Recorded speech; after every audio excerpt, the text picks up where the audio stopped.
sekarang saya ingin mengajak kita melihat dari kacamata firman.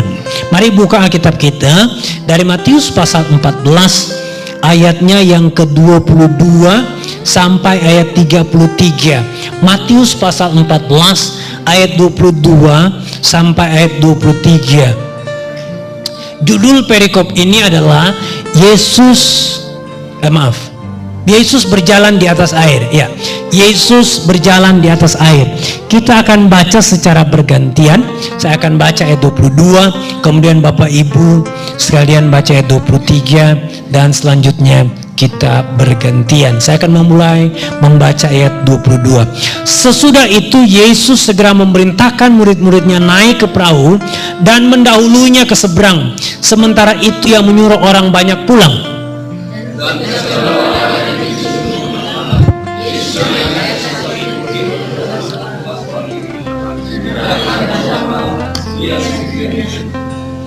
Perahu murid-muridnya sudah beberapa mil jauhnya dari pantai dan diombang-ambingkan gelombang karena angin sakal.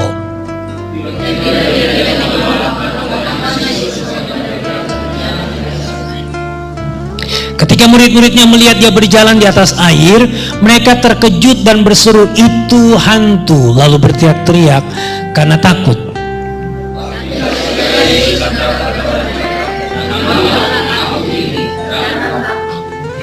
Lalu Petrus berseru dan menjawab dia, "Tuhan, apabila engkau itu, suruhlah aku datang kepadamu berjalan di atas air."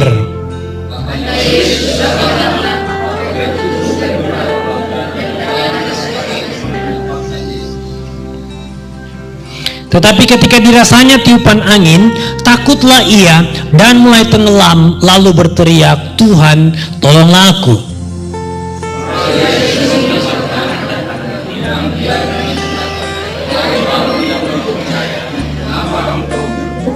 Lalu mereka naik perahu dan angin pun redalah.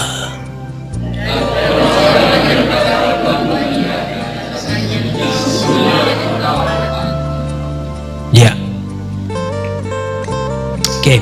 Nah, saudara, kita mengetahui cerita ini adalah cerita yang cukup fenomenal, dan ya sejak dari sekolah minggu kita mengerti cerita ini ketika Yesus berjalan di atas air. Tetapi yang menarik bukan hanya Yesus yang berjalan di atas air, tapi Petrus juga berjalan di atas air, ya.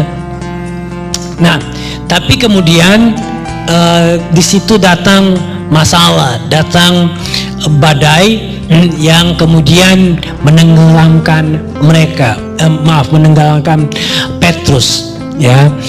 Nah, saya baca sekali lagi ayat yang ke-26. Ketika murid-muridnya, ayat 25. Kira-kira jam 3 malam datanglah Yesus kepada mereka berjalan di atas air, ya. Jadi ketika murid-murid mereka hanya mereka saja tanpa Yesus, karena Yesus sudah mendahului mereka. Dan kemudian kira-kira jam 3 malam Yesus datang, ya, menampakkan diri kepada mereka. Ketika murid-muridnya 26 melihat dia berjalan di atas air, mereka terkejut dan berseru, "Itu hantu!" lalu berteriak-teriak karena takut, ya. Murid-murid waktu itu mereka nggak mengenali Yesus, ya. Mereka padahal mereka sudah sering bersama-sama dengan Yesus, tapi mereka gagal mengenali Tuhan Yesus, ya. Kadang-kadang persoalan kita dimulai dengan kegagalan kita untuk membangun hubungan dengan Tuhan. Kita nggak mengenal Tuhan dengan baik, sehingga ketika Tuhan muncul, kita nggak terlalu mengenal Dia, kita nggak terlalu menyadari bahwa itu Tuhan yang sedang muncul dalam kehidupan kita. Nah, yang menarik di sini, Tuhan muncul ketika ada badai. Dengan kata ini, kadang-kadang Bapak Ibu, cara terbaik untuk merasakan kehadiran Tuhan itu adalah ketika kita mengalami persoalan, ketika kita mengalami badai. Saya sangat mempercayai bahwa badai corona ini adalah cara Tuhan untuk memanggil kembali umat Tuhan dekat kepada Tuhan. Orang-orang sekarang kemana-mana menjadi, ya, kesadaran mereka muncul dalam dua hal: sadar akan hidup sehat dan kemudian sadar akan Tuhan. Badai corona ini sisi positifnya adalah membuat orang-orang selain jadi sadar akan gaya hidup bersih, cara hidup sehat, makan yang baik, tetapi juga waktu yang sama membuat mereka jadi lebih dekat dengan Tuhan, walaupun ya motivasinya atau dasarnya karena takut mati. Ya, karena takut mati, karena takut jangkit, ya cuci tangan di mana-mana, bolak-balik, sedikit-sedikit cuci tangan, waktu yang sama dikit-dikit, Tuhan jauhkan saya dari sakit penyakit, sedikit-dikit jadi langsung berdoa. Dulu sebelumnya doanya nggak sesering ini. Ayo, siapa yang lagi rajin berdoa hari-hari ini, ya? Ini bukti bahwa memang salah satu hal yang positif dari virus corona ini adalah membuat orang kesadarannya akan Tuhan jadi naik kembali, jadi muncul. Walaupun memang saya bilang didasari kepada ketakutan. Kadang-kadang Tuhan mengizinkan persoalan kita alami karena waktu kita lurus-lurus saja kita nggak sadar tentang Tuhan. Tapi waktu persoalan datang kita mulai muncul. Jadi memang kadang-kadang kehadiran Tuhan itu serasa lebih nyata kalau kita ngalami persoalan. Ya, sama kan kalau bapak-bapak biasanya kalau bawa mobil nih, di jalan tol itu rasanya ya cepet ngantuk karena nggak ada hambatan ya. Kita memang jalan tol kita di Makassar tuh terlalu pendek sih, tapi kalau bapak ibu jalan tol seperti di Jawa ya, lintas Jawa misalnya, jalan yang terlalu lancar, kita jadi nggak ada tantangan, jadi ngantuk ya. Tapi coba misalnya kalau jalannya ya berbelok-belok, kemudian banyak lubang-lubang belum diperbaiki, kita jadi on terus, jadi siaga terus gitu ya. Karena ada tantangan di situ. Nah, kadang-kadang dalam kehidupan kita ketika ada persoalan kita alami, itu membuat kesadaran kita akan Tuhan itu menjadi lebih awas, lebih baik ya. Nah, Tuhan izinkan persoalan-persoalan kita alami. Salah satunya hari-hari ini lewat corona adalah karena Tuhan mau menampakkan dirinya ya.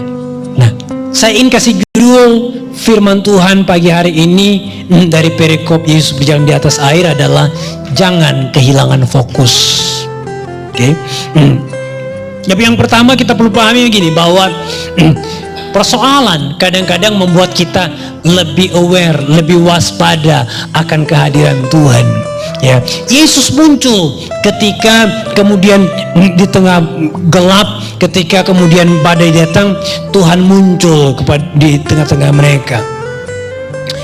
Ayat 26 saya baca sekali lagi. Ketika murid-muridnya melihat dia berjalan di atas air, ya, mereka terkejut dan berseru, itu hantu, lalu berteriak-teriak karena takut. Tetapi Yesus berkata kepada mereka, tenanglah, aku ini, jangan takut. Tuhan seperti sedang berkata kepada kita di tengah situasi wabah corona yang sepertinya begitu menakutkan kita, tenanglah, aku ini, jangan takut. Perkataan itu seolah-olah bilang begini, tenang, ada aku bersamamu, aku akan berjalan bersama-sama dengan kamu. Daud bilang begini, Mazmur 23, Tuhanlah gembalaku, takkan kekurangan aku. Kemudian kalimat selanjutnya bilang begini, sekalipun aku berjalan di tengah lembah kekelaman, aku tidak takut bahaya, sebab Engkau besertaku. Ada orang yang bilang begini, kehidupan ini ibarat sebuah perjalanan ya. Kadang-kadang dalam perjalanan itu kita mengalami persoalan demi persoalan. Di tengah perjalanan kita harus singgah di satu tempat ke tempat yang lain, karena hidup ini ibarat sebuah perjalanan ya. Dan ketika saya membaca Mazmur 23 khususnya tentang kalimat itu, saya ingin tambahkan begini, Kalau hidup kita ibarat sebuah perjalanan, dalam perjalanan itu yang penting dari perjalanan itu bukan apa yang kita lewati dalam perjalanan. Dalam konteks Mazmur 23 kita sedang melewati lembah bayang-bayang maut. Tapi yang penting dalam perjalanan bukan apa yang kita alami dalam perjalanan, tetapi siapa yang bersama kita dalam perjalanan itu. Amin. Siapa yang berjalan bersama kita itu lebih penting daripada apa yang kita alami, ya. Boleh tampilkan Mazmur 23. Ini dia ayat 4. Sekalipun aku berjalan dalam lembah kekelaman, aku tidak takut bahaya. Ya, saudara bisa melewati lembah kekelaman, saudara bisa melewati bahaya, tapi Tuhan bilang begini, pemazmur bilang begini, sebab engkau besertaku, gadamu dan tongkatmu itulah yang menghibur aku. Gak penting apa yang saudara alami dalam perjalanan hidupmu, yang penting adalah siapa yang bersama saudara dalam perjalanan itu. Karena kalau Tuhan bersama saudara, maka firman Tuhan bilang begini, kalau aku bersama engkau, siapakah yang menjadi lawanmu? Amin. Itu janji Tuhan. Kalau Tuhan beserta kita, siapakah yang menjadi lawan kita? Tuhanlah penolong kita, Tuhanlah pelindung kita, Dia perisai kita, Dia kota benteng kita. Tuhan akan menjadi apa saja bagi kita untuk melindungi kita. Dia gembala yang baik. Dalam Mazmur ini Dia melindungi kita, dan karena kita dombanya, ya. Jadi nggak penting apa yang kita alami. Saudara mungkin sedang melewati lembah kekelaman. Bahasa Inggris bilang the valley of the shadow of death, lembah bayang-bayang maut, lembah kematian. Waktu kita melewati kematian, hampir mati dalam cobaan yang begitu rupa. Tapi kalau Tuhan bersama kita, kita nggak perlu takut bahaya. Karena Tuhan beserta kita. Hari-hari ini kita mungkin secara global sedang melewati lembah bayang-bayang maut itu. Kita dihantui dengan ketakutan. Padahal faktanya sih nggak ngeri-ngeri banget sakit itu. Saya bukan menganggap rendah ya COVID-19 ini. Tapi memang faktanya ada penyakit lain yang lebih mengerikan dari COVID-19. Ya. Tapi kenapa ketakutan kita? Kalau saudara sadar, kita lebih takut COVID-19 dibanding hari-hari ini karena berita, ya. Kita lebih takut COVID-19 dibanding yang namanya diabetes, yang namanya, padahal diabetes lebih berpotensi mematikan, membunuh saudara daripada COVID-19. Ya. Tapi kenapa kita begitu takut? Karena paranoidnya kita yang kebanyakan muncul karena sosial media dan berita-berita yang berlebihan mengenai hal itu. Apalagi sudah terjadi di seluruh dunia. Yang membuat takut karena ini sudah terjadi di hampir seluruh dunia dengan penyebaran yang begitu cepat. Itu yang membuat kita takut. Tapi faktanya sebenarnya ini nggak seberbahaya penyakit yang lain. Bukan menganggap rendah penyakit ini, kita harus antisipasi. Tapi coba saudara perhatikan, ya, kalau orang yang terjangkit penyakit yang lain, ya, sebenarnya itu lebih mematikan daripada virus ini. Tapi karena berita-berita yang kita dengar, ya, begitu membuat kita paranoid. Nah, mari kembali ke Matius pasal 14. Tetapi tetap, ya, kita harus tetap waspada, kan itu tadi, jangan sampai kita menjadi carrier, menjadi pembawa virus buat orang lain. Minimal saudara perlu mengerti secara umum bagaimana penyakit ini bekerja, ya. Nah, saya singgung sedikit tentang COVID-19, oke? COVID-19 itu kan waktu kalau kita kena virus itu, maka biasanya satu paket sakitnya. Kita ngalami flu, batuk, kemudian biasa gangguan pernapasan, agak susah bernafas, kemudian juga demam tinggi biasanya. Biasanya demam 37,5 atau 38 derajat ke atas. Kalau demam biasa jangan terlalu takut lah, mungkin itu cuma demam biasa, ya. Kalau saudara batuk atau flu, hanya batuk dan flu, tidak disertai demam, itu mungkin hanya flu biasa, mungkin saudara kecapean. Sama seperti saya sebenarnya juga sekarang lagi agak flu dan batuk sudah dari beberapa hari, tapi setelah minum obat agak berkurang, masih batuk sedikit tapi batuk berdahak. Nah, COVID-19 itu kebanyakan batuknya batuk kering, Jadi saudara mesti mengerti simptom gejalanya. Jadi itu datangnya bersamaan. Kalau saudara batuknya kemarin, demamnya sudah lewat 3 hari, itu mungkin bukan gejalanya. Ya, mungkin cuma demam biasa, sakit biasa. Minum saja dulu obat, beristirahat, makan yang cukup. Kalau 3 hari kemudian saudara nggak sembuh, baru saudara cek. Ya. Tapi kalau memang pada hari yang sama saudara ngalami 4 gejala itu secara bersamaan dan panas tinggi, ya, kemudian saudara kesulitan bernapas, batuk, berdahak, nah itu mungkin saudara perlu lebih awas, cepat aja untuk periksa. Lebih amannya ya coba dicek gitu ya. Tapi kalau tidak, jangan terlalu dikhawatirkan. Yang penting kita sudah jaga diri, ya, cuci tangan sesering mungkin, ya, lakukan social distancing, jaga jarak dengan orang dan sebagainya. Di atas dari semua itu kita harus berdoa, ya, percaya Tuhan melindungi kita. Nah, kembali ke Matius pasal 14 ayat yang ke-28. Lalu Petrus berseru dan menjawab, Tuhan, apabila engkau itu, suruhlah aku datang kepadamu berjalan di atas air. Petrus salah satu orang yang punya iman yang tinggi. Di antara begitu banyak murid, ada 12 murid waktu itu, dia satu-satunya yang berjalan di atas air, karena memang iman orang ini luar biasa. Nah, tapi mari kita lihat bagaimana Petrus mendasari imannya. Kadang-kadang kita salah mengaplikasikan iman. Ayat 29, kata Yesus, datanglah. Maka Petrus turun dari perahu dan berjalan di atas air mendapatkan Yesus. Boleh dibuka dulu sekarang Roma pasal 10 ayat 17. Bagaimana sebenarnya iman itu bekerja? Roma 10 ayat 17 bilang begini, baca sama-sama 2, 3. Jadi iman timbul dari pendengaran, dan pendengaran oleh firman Kristus. Kadang-kadang minta maaf nih ya, ada orang-orang dari gereja-gereja seperti kita, gereja-gereja karismatik, kita menerapkan iman kita, maaf, membabi buta. Maksudnya membabi buta gini, firman Tuhan mengajarkan iman kita harusnya didasari kepada mendengar akan firman Tuhan. Tapi kadang-kadang kita gini, contoh nih ya, kita lihat orang lain diberkati, tetangga baru beli mobil, kemudian kita berdoa gini, Tuhan, dalam nama Yesus aku berdoa supaya aku akan punya mobil baru, supaya tetanggaku tahu bahwa Engkau Tuhan yang besar. Ya, kemudian datanglah kita ke showroom mobil, ya,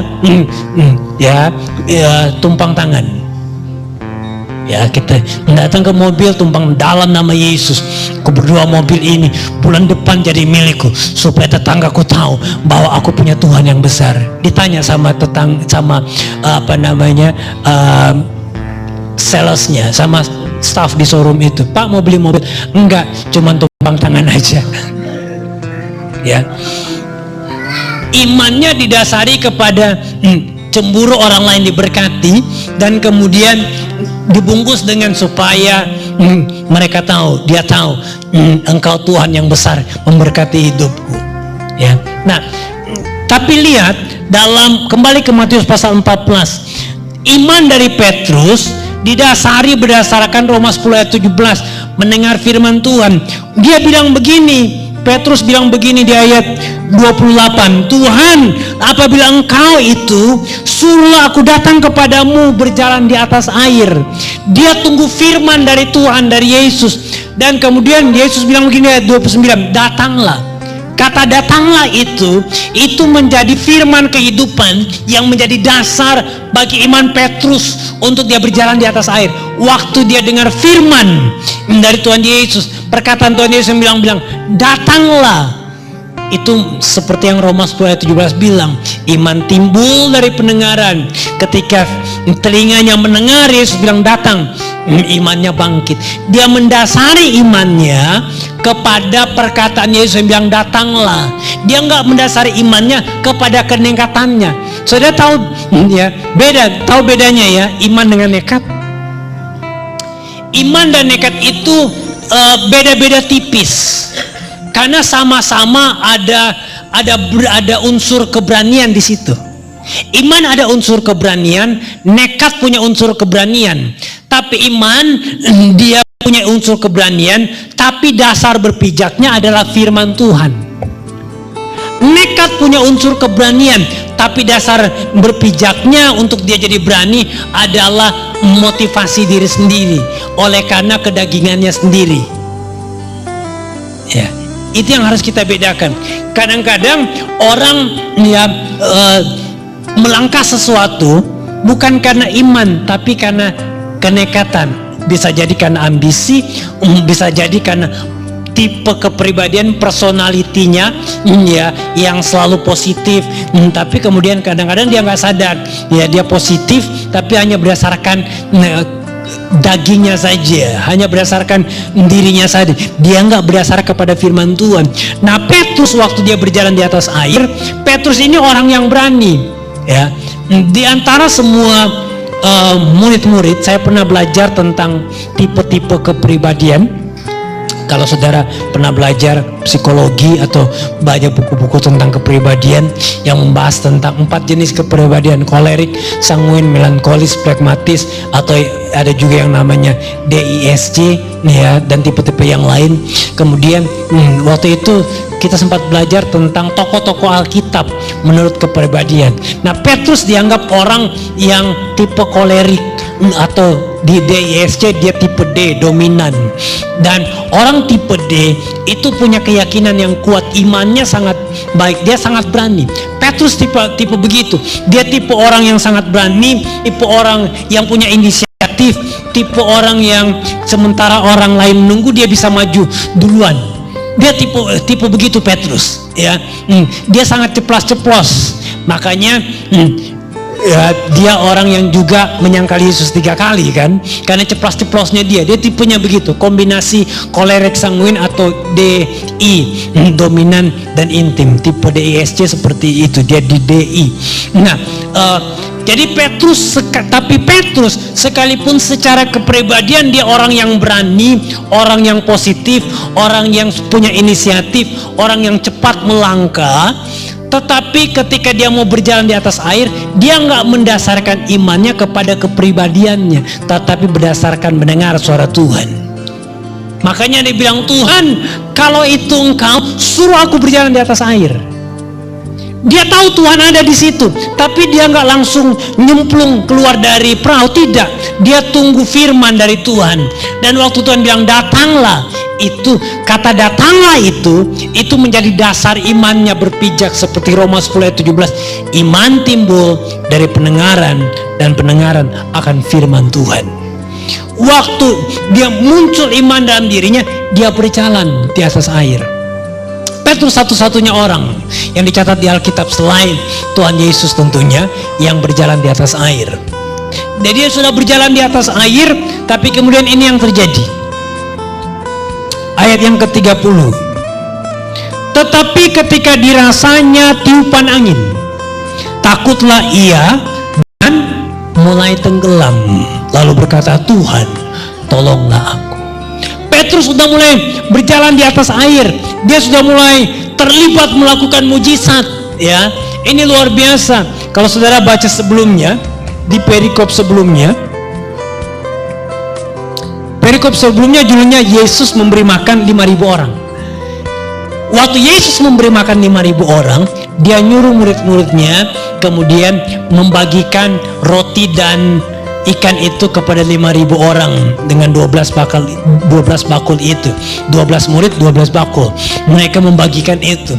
Jadi Petrus salah satu yang bawa bakul ya, sambil, jadi ceritanya waktu dia bawa bakul gitu ya, dia bagi-bagi ya, dia bingung waktu dia bagi roti dan ikan, diambil nggak kurang. Padahal ada 5.000 orang, dia begitu, bayangkan 12.000 kasih 5.000 orang lebih, karena 5.000 itu hanya 5.000 laki-laki, belum dicatat perempuan dan anak-anak. Jadi mungkin 10.000 lebih ya, dibagi dari bakul paling sebesar apa kan, untuk bisa dipegang sama tangannya ya, tapi kok nggak habis-habis yang di bakul ya. Tuhan selalu lipat gandakan, Tuhan selalu multiplikasikan apa yang ada dalam bakulnya. Nah, dalam peristiwa itu Petrus sudah mulai terlibat melakukan mujizat, tapi masih bersama-sama dengan Tuhan Yesus. Tapi dalam cerita Yesus berjalan di atas air, Petrus bukan lagi nebeng, tapi dia sendiri terlibat. Dia sendiri berjalan di atas air. Dia udah level imannya udah naik, karena sebelumnya dia udah terlibat untuk membagi roti kepada 5.000 orang lebih itu. Dia terlibat melihat mujizat, ya, tapi masih porsi yang kecil.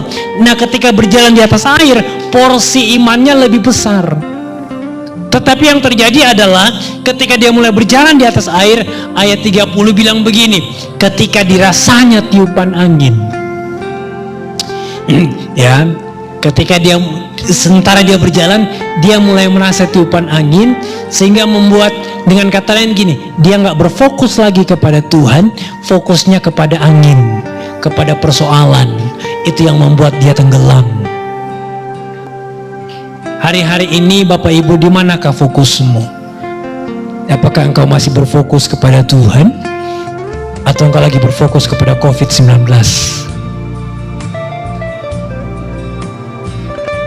Yang membuat Petrus tenggelam, dia udah jalan di atas air, tapi dia tenggelam. Kenapa?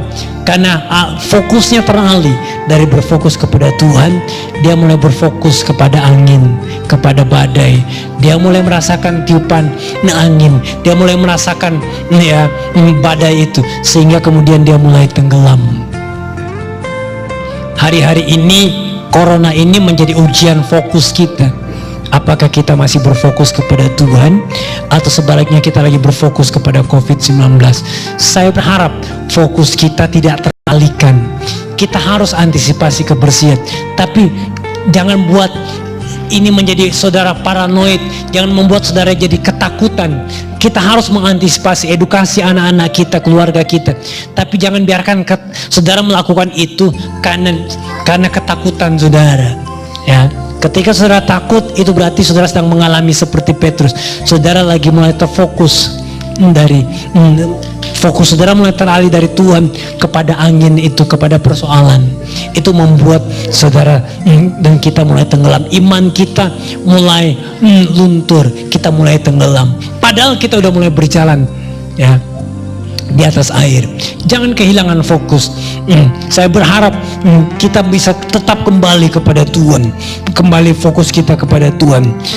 Ayat 30, tetapi ketika dirasakannya tiupan angin, takutlah ia dan mulai tenggelam. Nah, yang bagusnya dari Petrus, ketika dia mulai tenggelam, dia nggak berusaha berenang. Dia pasti bisa berenang karena dia nelayan, ya. Mereka nelayan unggul, ya. Dia bisa aja berenang, tapi dia bilang begini, Tuhan tolonglah aku. Jangan coba keluar dari masalahmu dengan kekuatanmu sendiri, maksudnya. Petrus pasti dia bisa berenang, ya. Kalaupun dia tenggelam, dia bisa berusaha sedikit untuk dia naik kembali ke perahu. Perahunya mungkin gak terlalu jauh kok dari dia. Mungkin teman-teman akan menolong dia. Tetapi sekalipun dia bisa berenang, sekalipun teman-temannya gak jauh dari dia, tetapi yang pertama yang dia cari adalah, Tuhan tolonglah aku. Dengan kata lain begini, waktu saudara mengalami persoalan, jangan pakai kekuatan saudara untuk menyelesaikan persoalan.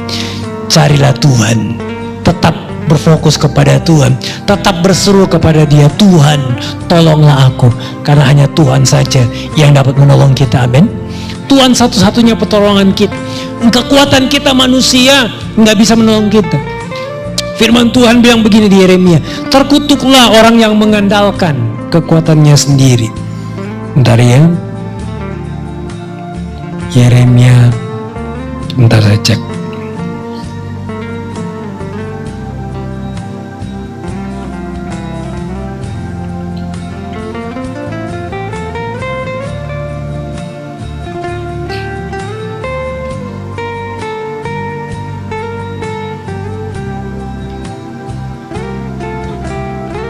Dalam Yeremia pasal 17, Yeremia 17 ayatnya yang kelima, Yeremia 17. Beginilah firman Tuhan.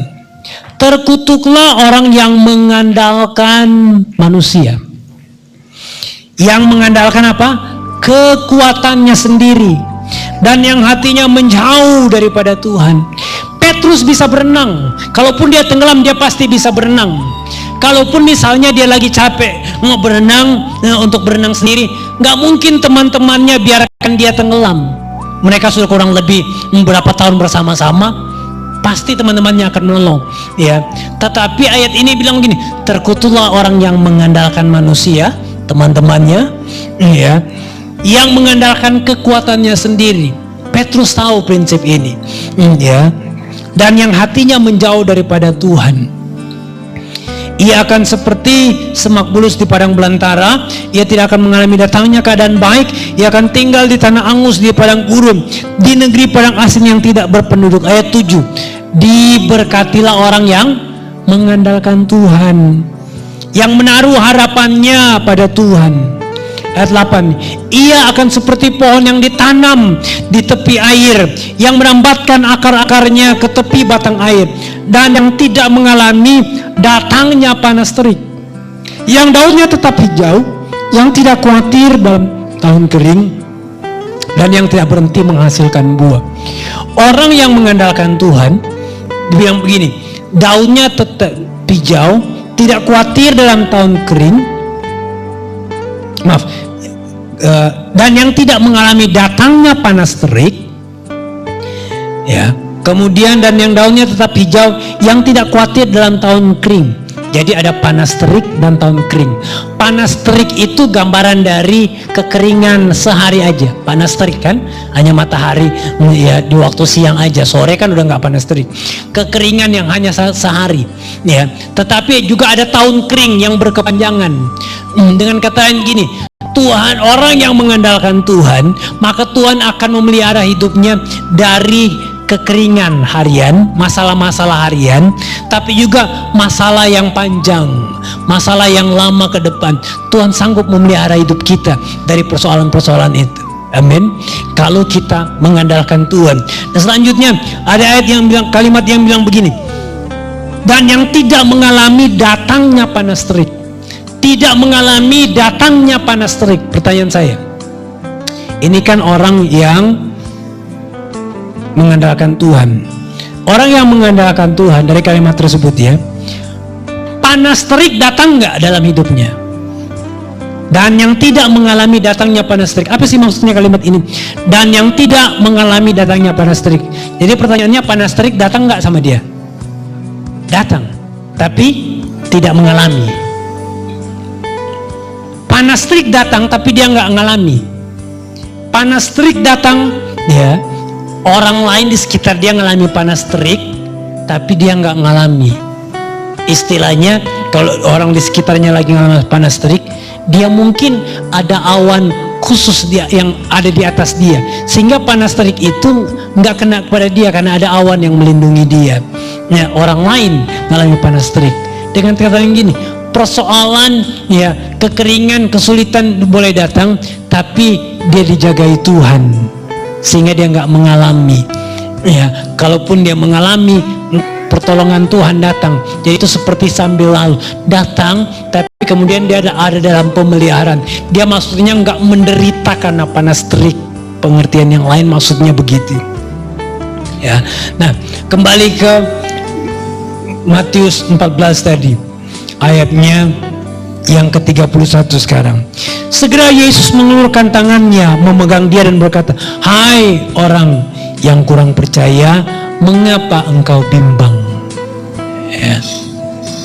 Jangan bimbang ketika kita menghadapi persoalan, karena waktu kita bimbang, ya, kita nggak akan mendapatkan apa-apa. Firman Tuhan bilang begini, orang yang bimbang tidak akan mendapatkan apa-apa.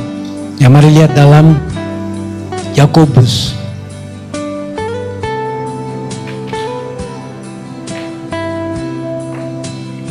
Yakobus pasal 1 ayat 6. Hendaklah ia memintanya dalam iman, dan sama sekali jangan bimbang, sebab orang yang bimbang sama dengan gelombang laut, ya. konteks ayat ini, kalau saudara ketik kata orang bimbang, orang yang bimbang di aplikasi Alkitab saudara, maka hanya muncul 2 ayat. Ayat yang pertama yaitu Matius 14 ayat 31 yang kita baca tadi, ketika Tuhan bilang jangan bimbang. Yang kedua ayat ini, Yakobus 1 ayat 6. Sama-sama konteksnya gelombang laut, berada di lautan. Hendaklah yang memintanya dalam iman, dan sama sekali jangan bimbang, sebab orang yang bimbang sama dengan gelombang laut yang diombang-ambingkan kian kemari oleh angin. Ya, diombang-ambingkan kian kemari oleh angin. Nah, yang membuat kita bimbang, ya sama seperti Petrus waktu dia bimbang, oleh karena dia dihantam oleh angin. Yang membuat kita bimbang dalam perjalanan kehidupan kita itu kadang-kala oleh karena kita nggak berakar kuat dalam firman Tuhan. Karena angin itu juga punya pengertian, angin itu gambaran dari doktrin yang salah. Ya, mari lihat sebentar.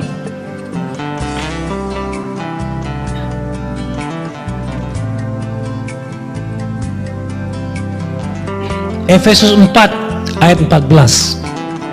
Efesus pasal 4 ayat yang ke-14, tolong dibuka.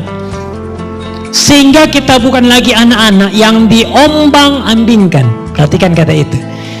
Ya, kata diombang-ambing. Ya, oleh apa? Rupa-rupa angin pengajaran. Waktu Petrus bimbang, ya, waktu Petrus berfokus kepada angin, dia mulai tenggelam. Dan kemudian Tuhan bilang begini, jangan kenapa hai orang yang kurang percaya, mengapa engkau bimbang? Ya, kalau kita artikan secara rohani dengan kata yang gini, kebimbangan kita itu muncul karena kita nggak tertanam baik dalam firman Tuhan. Ya, karena angin itu gambaran dari angin pengajaran, doktrin yang salah. Seringkali yang membuat kita bimbang, yang membuat iman kita nggak kuat, oleh karena kita terlalu banyak membiarkan angin-angin pengajaran yang nggak tertanam dengan baik dari firman Tuhan. Itu yang masuk dalam hidup kita. Kita mendengar firman sepotong-sepotong. Kita mendengar firman yang hanya enak di telinga kita.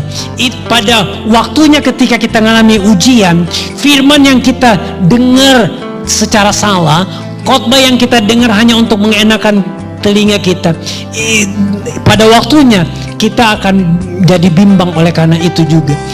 Karena kita nggak tertanam dengan baik dalam firman Tuhan. Lihat 2 Timotius 4 ayat 3 dan 4. 2 Timotius 4 ayat 3 dan 4 firman Tuhan bilang begini. 4:3-4, 2 Timotius 4 ayat 3 mulai. Karena akan datang waktunya, orang tidak dapat lagi menerima ajaran sehat, tetapi mereka akan mengumpulkan guru-guru menurut apa? Kehendaknya untuk memuaskan keinginan telinganya. Kita ada di masa, ayat ini berbicara tentang akhir zaman. Kita ada di masa di mana orang lebih suka dengar khotbah yang enak di telinganya. Banyak gereja yang penuh dengan jemaat. Kenapa? Karena di gereja-gereja itu yang diajarkan adalah berkat, hidup sehat, berhasil, ya, banyak uang. Tapi nggak lagi diajarkan tentang dosa, nggak pernah diajarkan tentang hidup benar, hidup kudus, takut Tuhan, menghormati Tuhan dengan benar, hidup sesuai firman Tuhan dengan benar. Itu nggak diajarkan lagi di gereja-gereja seperti itu. Karena jemaat lebih suka mendengar hal-hal yang enak buat telinga mereka. Ketika ditegur oleh karena berbuat salah, ketika ditegur perlu didisiplin oleh firman Tuhan, mereka bilang begini, kalau begini yang saya dengar khotbah di gereja itu, saya pindah aja deh ke gereja yang lain. Pendetanya terlalu galak kalau di gereja ini, selalu ditegur tentang dosa. Mereka nggak mau lagi mendengar teguran tentang dosa. Mereka nggak mau lagi diajarkan tentang itu benar sesuai firman Tuhan, berjalan sesuai rel kebenaran firman Tuhan. Yang mau didengar adalah yang enak buat telinganya. kalau level iman saudara, kalau bobot firman Tuhan dalam diri saudara hanya firman Tuhan yang berbicara tentang kedagingan, kepuasan batinnya, kepuasan daging saudara, hanya firman yang lebih enak untuk saudara dengar, pada waktunya waktu saudara mengalami badai kehidupan, saudara nggak akan kuat, saudara akan tenggelam, karena saudara nggak punya pegangan yang baik, nggak punya pegangan yang kuat. Saudara punya firman Tuhan yang kuat menjadi pegangan sehingga saudara nggak tenggelam. Ya, itu sebabnya kita perlu firman yang kuat dalam kehidupan kita. Kembali ke Matius pasal 14. Hai orang yang kurang percaya, ayat 31, mengapa engkau bimbang? Jangan biarkan karena kita nggak berakar dalam firman Tuhan dengan baik, itu membuat kita kemudian menjadi bimbang waktu kita mengalami persoalan yang membuat kita tenggelam, ya, iman kita mulai kendor. Ayat 32, lalu mereka naik ke perahu dan angin pun redalah. Ya, Yesus dan Petrus kemudian naik ke perahu bersama-sama, angin pun redalah. Ya. Yang menarik, Tuhan bahkan nggak tengking, nggak mengusir angin itu untuk menjadi teduh. Ya, mereka cuma naik ke perahu dan angin pun redalah. Kehadiran Tuhan bersama kita dalam perahu itu akan membuat lautan itu menjadi tenang. Yang saudara perlukan adalah kehadiran Tuhan dalam perahu kehidupan saudara, yang akan membuat saudara badai yang saudara alami menjadi tenang kembali. Ya, yang perlu kita miliki hari-hari ini, ketika dunia lagi bergejolak, ya, hadirkan Tuhan dalam hidupmu, hadirkan Tuhan dalam keluargamu. Kita nggak perlu takut berlebihan, karena kalau ada Tuhan dalam perahumu, maka angin pun redalah, badai pasti berlalu. Yakinkan Tuhan ada bersama-sama dalam keluargamu. Yakinkan Tuhan ada bersama-sama dengan anak-anakmu. Yakinkan Tuhan ada bersama-sama dalam usahamu. Karena ketika Tuhan bersama saudara, maka angin pun redalah. Badai pasti tenang kembali. Badai nggak punya alasan untuk bergejolak kalau Tuhan ada bersama saudara. Tuhan nggak perlu tengking-tengking, Petrus nggak perlu teriak-teriak, hai laut tenanglah, tidak. Kehadiran Tuhan secara otomatis membuat yang lain-lainnya menyesuaikan dengan Tuhan. Alam sendiri tunduk dengan Tuhan, penyakit pasti tunduk dengan Tuhan. Kalau Tuhan bersama saudara, maka penyakit pun harus bertekuk lutut. Corona pasti bertekuk lutut kalau Tuhan ada bersama-sama dengan saudara. Jangan biarkan imanmu tenggelam, jangan biarkan engkau bimbang. Bangkitkan imanmu, ya. Lakukan apa yang sebaik mungkin yang saudara bisa lakukan untuk berjaga-jaga dalam kesehatan, jaga makanan gizi yang baik. Lebih dari itu, percayakan hidupmu kepada Tuhan. Ya, karena waktu saudara menghadirkan Tuhan dalam hidupmu, maka Tuhan ia akan memelihara saudara sesuai janji firman-Nya. Amin. Mari kita berdoa.